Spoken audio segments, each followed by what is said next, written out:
नहीं होता उसका कोई कल्याण नहीं होता। तो कैसे गुरु बनाए जाए, कैसे अनुकरण होते हैं? पहला, गुरु कैसा होना है? स्पष्टवादी। दूसरा गुण, चरित्र विचार वाला। तीसरा, कपट ना हो। चौथा, लालची ना हो, ना तुमसे कोई कामना करता हो। और छठवां, उसमें आप में बल की बुद्धि के साथ समाज कल्याण करने का हेतु होता हो और तुमको भी साथ में तारे और खुद भी तर जाए, वही गुरु करने के लायक है।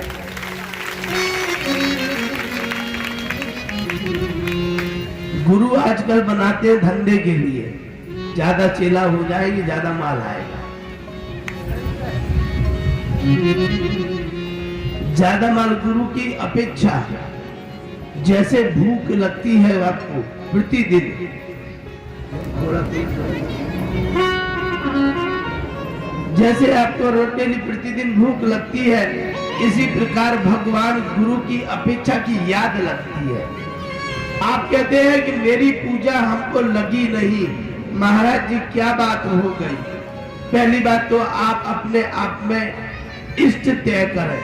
इष्ट जिसको तुम चाहते हो, चाहे वो कृष्ण हो, चाहे वो राम हो, चाहे देवी हो, चाहे देवता हो, कोई भी आपका इष्ट होना जरूरी है।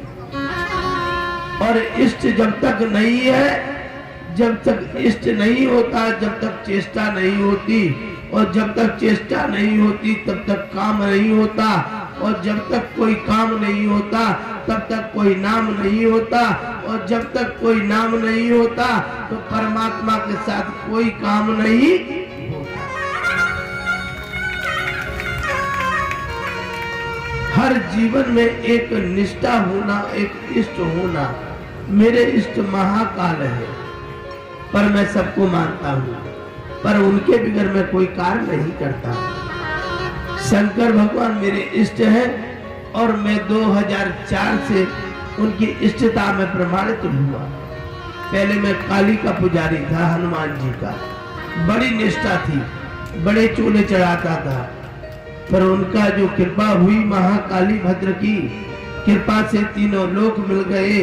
करुणा हुई उनकी दया की, आदि शक्ति से, भक्ति से हमें मुक्त मिल गए। और जब से मिले महाकाल, हमारी दुनिया की जिंदगी के सारे बेड़ा पार।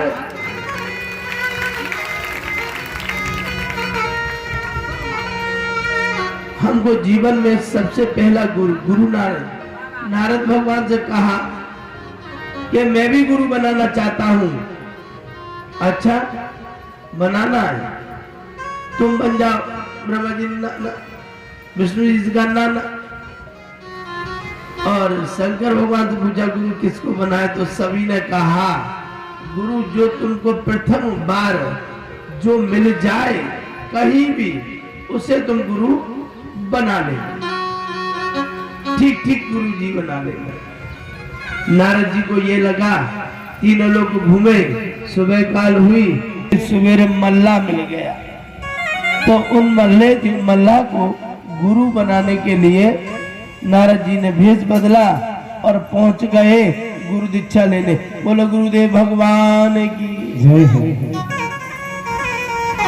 गुरु भगवान विष्णु ही थे जो स्वरूप बदल के आए। मल्ले का रूप था, पर नारद जी ने कहा कि ब्रह्मा विष्णु महेश ने कह दिया है तो उसकी अपेक्षा पहला जो मिल जाए वही गुरु बनाना है। आजकल 4 गुरु बना लेते हैं। व्यास जी महाराज जी कहते हैं दत्तात्रेय जी ने 24 गुरु बनाए, पर वो ज्ञानी गुरु थे, मार्ग के गुरु नहीं थे। ज्ञान और मार्ग में दोनों अंतर है। परमात्मा, ईश्वर और भगवान, ये तीनों बहुत बड़ी अलग चीज है। और जब उसकी जागृति हो जाएगी तो पाएगा, और तुम उसके बिगर नहीं रह पाओगे, प्रभु भगवान हो जाएगा। परंतु लगा दिया तो ना। ब्रह्मा जी ने कहा क्या घोर 84 लाख योनियों में अब तुम्हें भटकना पड़ेगा नारद। अब ये कैसे कह दिया परंतु? जब गुरु बनाए तो परंतु क्यों लगाया नारद? तुम्हें 84 लाख योनियों में भटकना पड़ेगा। अब क्या करें? बोले पाही माम शरणम गतम, पाही माम शरणम गतम, पाही माम त्राही माम। प्रभु ब्रह्मा जी, पिताजी मुझे बचाइए, मैं 9,84,00,000 से कैसे निकलूंगा? बोले गुरु ही निकाल सकता है। पल भर में परिवर्तन कर सकता है पिता माँ का आशीर्वाद, और पल की प्रलय के काल को भी बचा सकते हैं गुरु का आशीर्वाद।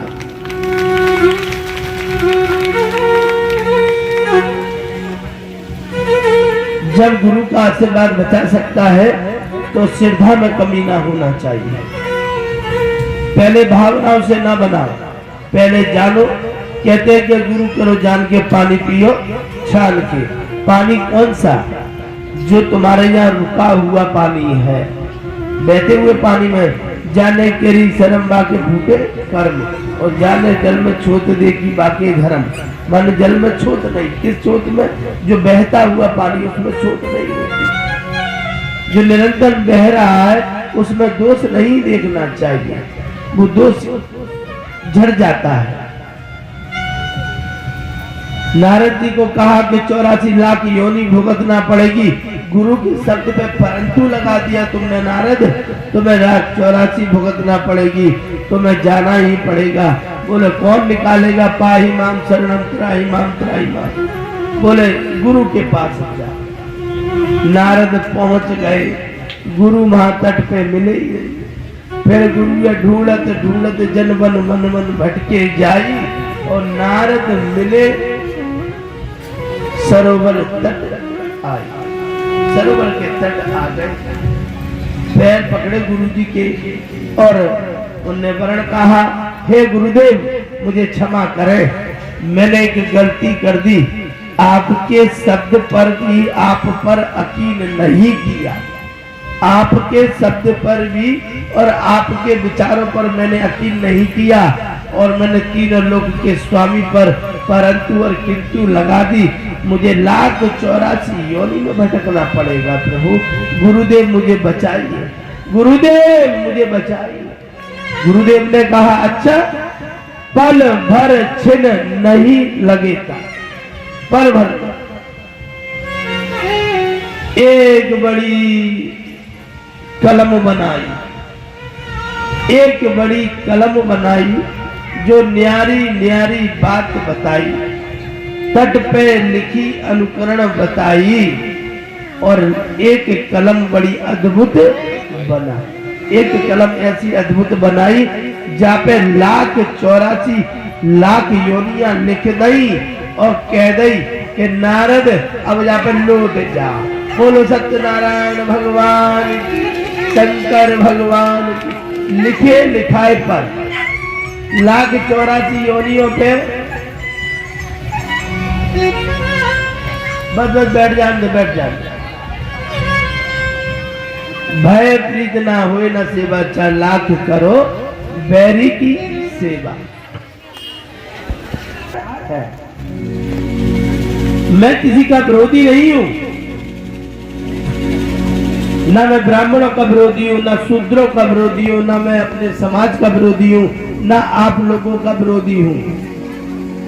मैं सिर्फ कहने के लिए विरोधी हूं, और मैं कहूं क्यों नहीं। अगर आज मैं कुछ ना लगा सका, कल 2 दिन से हमसे कान में कानाफूसी हो रही पंडित जी के सामने, आप गुर्जर समाज का विरोध कर रहे हो। मैं तो सभी का विरोध कर रहा हूं, ना क्षत्रिय हो, चाहे ब्राह्मण हो, चाहे शूद्र हो, कोई भी हो, चाहे मैं भी हूं, चाहे मैं हूं। मैं अगर गलत हूं तो मेरा भी विरोध होगा। मैं ये नहीं चाहता कि विरोध किसी का हो। मेरे लिए तो सभी मेरे शिष्य हैं, और सभी मेरे प्रेमी हैं, और सभी मेरे भाई हैं, और सभी माता बहनें सभी मेरी हैं। तो मैं किसी का विरोधी हूं? मैं कहने में क्या विरोधी हूं? क्या मैं कहने में विरोधी नहीं हूं। मेरे कहने पर अगर कुछ भी हो जाए, मैं उसके लिए लड़ने के लिए तैयार हूं। अगर कोई बात अगर बुरी लग जाए तो मैं क्षमा चाहता हूं। आपके समाज को बुरा ना लगे। अगर मर्यादा आप नहीं रखेंगे तो कौन रखेगा? अगर सभ्यता आपके घर में नहीं होगी तो क्या समाज सुधार पाएंगे?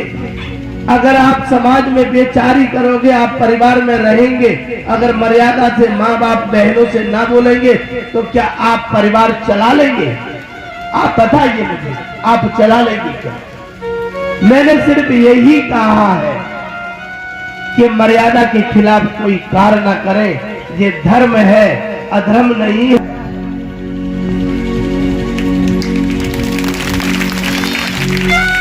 किसी से अगर ये कह दिया नियम से अपने नहाए धोए और पूजा करें और मर्यादा के खिलाफ कोई कार्य ना करें तो क्या बुरा है?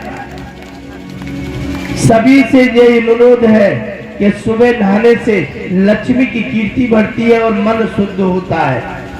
सुबह उठने से आपके घर में दरिद्रता जाती है, सुबह उठने से विचारता आती है और सुबह उठने के बाद धरती माँ के पैर छूना चाहिए।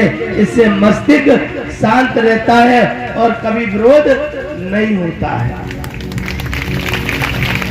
और मेरे इष्ट देव भव ये कह के निकले तो कभी आपकी दुर्घटना नहीं हो सकती, ये हमेशा ध्यान रखना।